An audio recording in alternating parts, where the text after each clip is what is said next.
بسم الله الرحمن الرحيم. أعزائي الطلبة، آخر محاضرة كما تتذكرون كانت محاضرة حول صحة البيئة وما معنى البيئة وتأثيرات العوامل التي تؤثر على البيئة، وتكلمنا عليها ثم كيف نحافظ أنفسنا من هذه المؤثرات. اليوم today we are going to discuss dental occupational health, or what type of hazard might the dentist expose during his work, that we call it dental occupational health. Actually, a lot of dentists has been retired early from as a cause of different hazard affect their health. And let us have a look to the occupational hazard of their profession. I mean, occupational hazard during the clinic or the outpatient when the dentist work.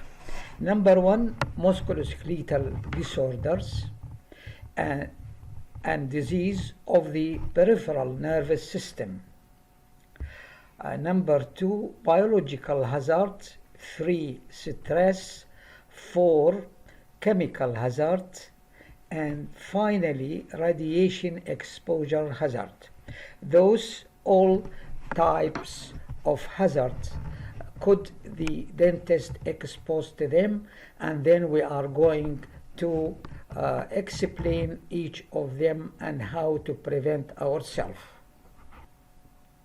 Number one, as we have said, musculoskeletal as a different joint and a muscular problem, and in particular that relate to the joint rest of the hand, what we call it carpal tunnel syndrome, which affect the muscle and the conducting nerve of the area to produce such a case, what we call it carpal tunnel.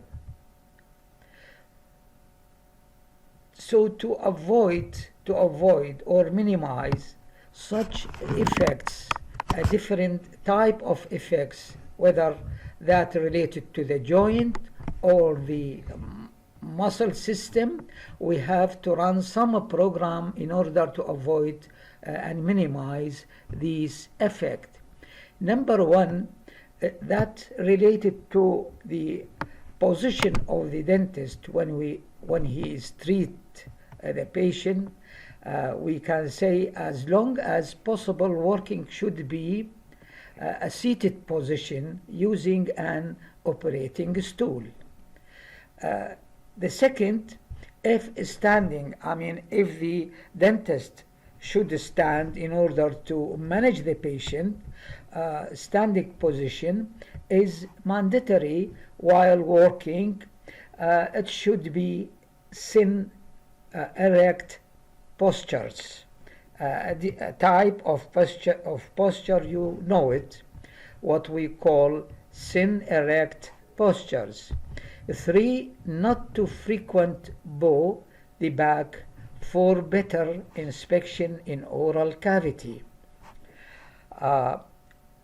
4, not to work for a long time in a fixed position in order to avoid varicose vein disease of the lower extremities. Second, after the musculoskeletal effect, second one is the biological hazard, which we consider much to this type of hazard because it includes infection. Different type of hazard are concentrated by infectious agent of a human origin and include virus, bacteria and fungi, like hepatitis A or B or HIV infection. So the dentist can be affected because either direct contact of the hazard with oral mucosal lesion and saliva. This is actually so common, or microorganism can pass into the blood through a cut of the skin of his hand as a result of accidental bite by the patient during the dental procedure, or through a needle wound during an anesthetic procedures, etc. Secondly, or B, indirectly. As we have said, the directly one so clear, but indirectly also it occurs when an infection agent is usually transmitted into the organism through what? So-called carrier. What type of carrier? Either aerosols or saliva, gingival, natural organic dust particles. Dental caries issues mixed with air and water infection can be transmitted to the dentist from infected patient through entry of microorganism from epidermis or of hands, oral epithelium, nasal epithelium, epithelium of upper airways, epithelium of bronchial tube, epithelium of alveoli, and conjunctiva. So we must run through program certain precaution in order to avoid all these effects should be taken to minimize the risk of infection to dentist. Number one, dental surgeon should wear a face mask, rubber or vinyl gloves. In filling procedures, if you have a filling procedure, dentists use tools with a slow speed turbine to minimize aerosol. 3, careful handling of the sharp instruments during treating hepatitis and AIDS patient, and vaccination should be done against hepatitis B infection and others. As regards to the eye, because eye is usually affected by different type of procedures during the practicing job, during treatment of the patient it may happen that patient's blood, saliva, droplet, splash, calculus, or fragments of a tooth or amalgam filling might accidentally hit eyes of the dentist. So this might lead to minor trauma and or inflammation. In such case, the dentist should wash his eyes immediately after any application with sterile saline and seek help of an ophthalmologist for any further indicated management. So to avoid such hazards, eyeglasses should always be used while treating the patient. After the microorganism, the stress hazard is very common and very important to diagnose and very important to treat it. Stress is most common psychological condition that occurs in the dental job. Stress situation from an inherent part of a dentist every day. Work every day knows how difficult it is to overcome the fear, in particular among children. Other problems are associated with the treatment of older people or the mentally retarded people. Many clinical situations are the source of stress. All of these are considered and compose a certain type of stress on the dentist. Are the to dentist, those leading to different type of stress. Those stress are procedures connected with the anesthetization of the patient, overcoming of pain and fear. Most of the cases need some anesthesia, so with anesthetization of the patient might reflect some type of stress on the dentist in order to cut the pain and fear. Unexpected emergency situation. Secondly, unexpected emergency situation in which a patient's health or life is in danger, or procedures with uncertain prognosis.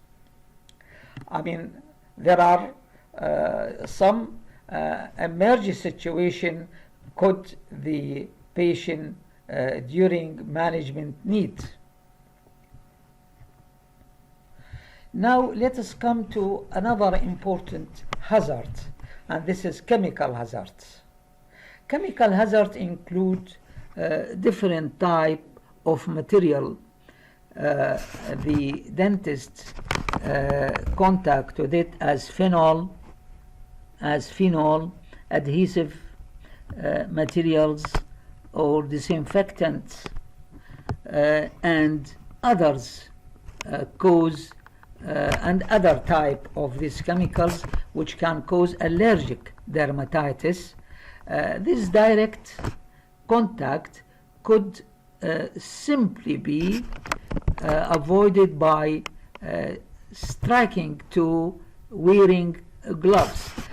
All these effects, directly effects, could be avoided by using gloves.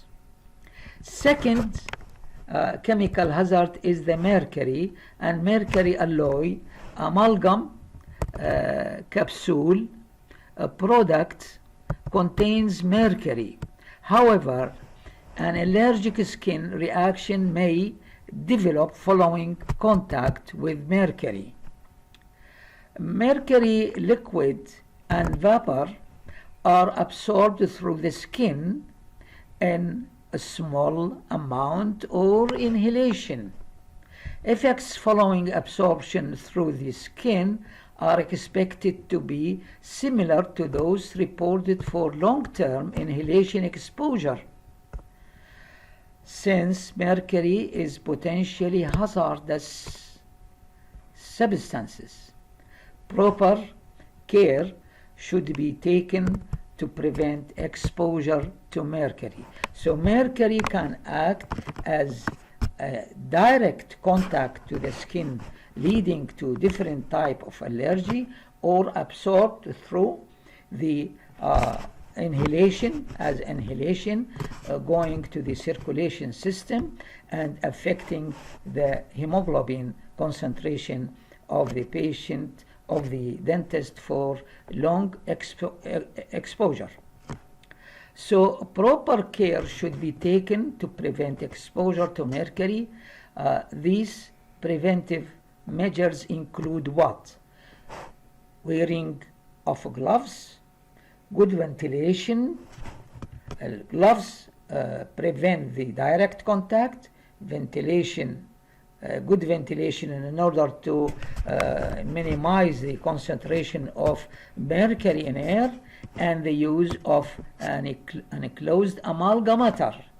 There is a certain type of amalgamator which they call it closed, don't give a chance to the vapor of mercury to go to the air.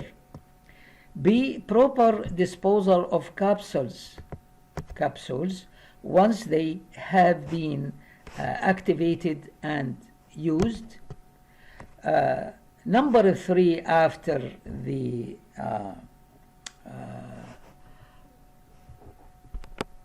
mercury, nitrous oxide gas, N2O, it has been associated with the neurological abnormalities and number of health problem in health worker chronically exposed to N2O. This is considered one of the anesthesia which is not so common.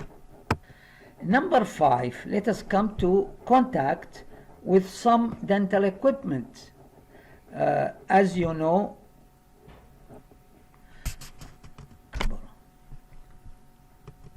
let us come to another type of hazard. This is contact with some dental equipment. You know, the dentist use some sort different type of equipment, as number 1, gloves, which contains latex, which is make a hypersensitivity to the dentist, those type of gloves with latex origin. Medical gloves are made of several different polymers, including latex, nitrile rubber. They come unpowdered or powdered with cornstarch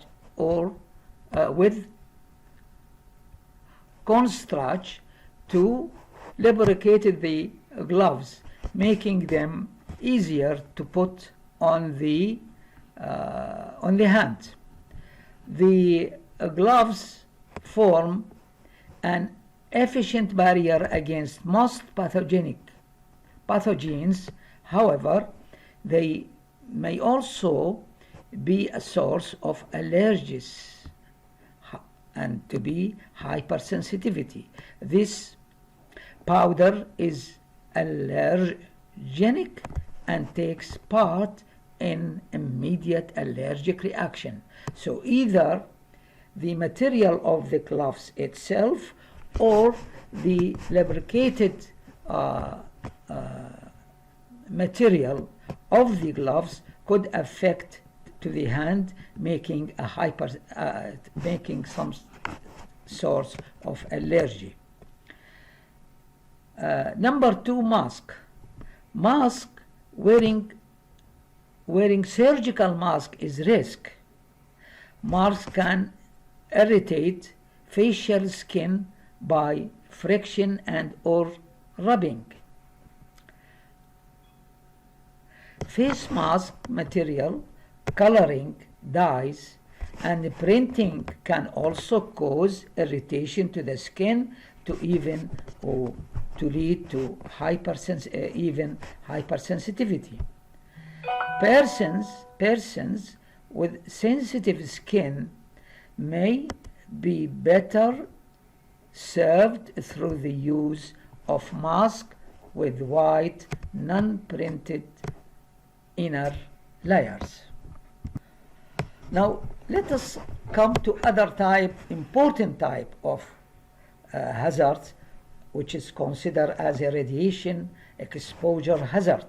This is very important, and as we have seen in our last lecture about the radiation hazard, even affect the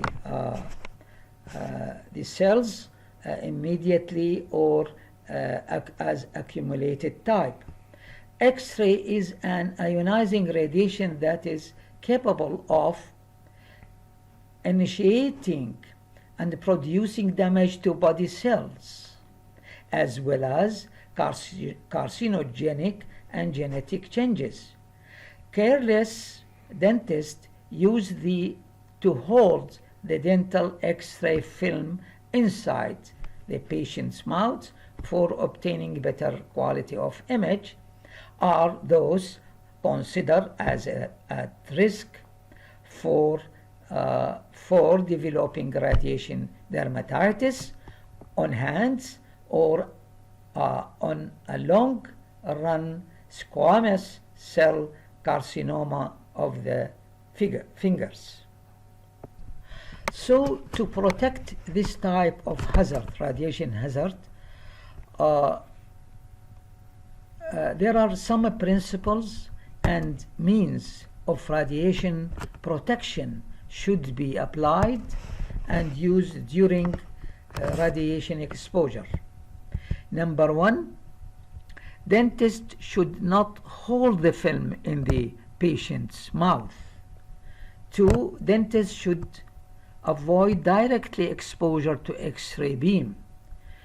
Three, regular checking of leakage from X-ray machine should always be performed. Four, lead apron protection used of fast film. Those related to ionizing radiation, but we have another type of hazards that belong to non-ionizing radiation, the use of light cure devices. Blue light does have enough energy to damage your retina. Now let us come to last one. There is another type of exposure, is noise. We define it as unwanted sound and can affect the hearing and fatigue, doing fatigue to the muscle. This is noise exposure. Continuous exposure to the noise could be lead to hearing loss, and this is the noise of produced or coming, the noise coming from suction, saliva, ejector, turbine, engines,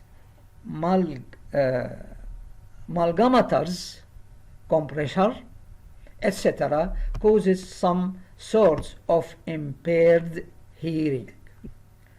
وإلى هنا حقيقة أعزائي الطلبة يكون احنا كملنا الدراسة الستدي of تأثير بعض الأمور التي من نتيجتها عمل طبيب الأسنان بأشكال مختلفة، إذا كان نويز أو chemicals أو أو مايكرو أورجانيزم. بعد ما انتهينا من هذه الأمور يكون كان انتهينا من ما نسميها الصحة المهنية لطبيب الأسنان. شكرا جزيلا وإلى الملتقى.